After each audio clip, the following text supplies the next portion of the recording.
is this nerve chart controls everything in the body, okay? From your spine, location of your spine itself too, and also last time your symptoms. This is a medical chart, not a chiropractic chart. That's why we use it as a tool for everyone to understand human physiology.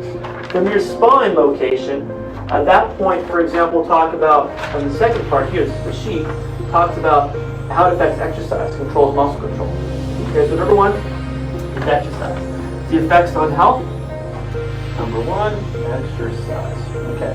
When people come in with muscle soreness, sometimes there'll be weakness too.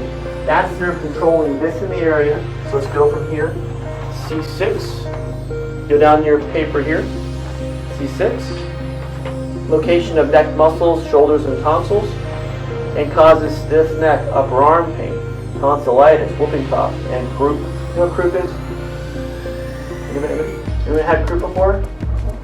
Born in the 40s and 30s? No? Okay. More of a throat, more of a inhalation, lung type of infection type of stuff. That's all it is. Not a big deal. Okay, we'll go over other words that I now understand what they mean. Yeah, this has been around for thousands of years. No, probably like maybe almost 100 years. This is like the 29th edition. Almost 100 years. I have like the 4th edition back there somewhere. I inherited it with the office. Okay, so talked about neck C6, right? We've seen this before, where it travels from the neck down the arms and hands. Weakness, numbness, tingling, burning, anything like that.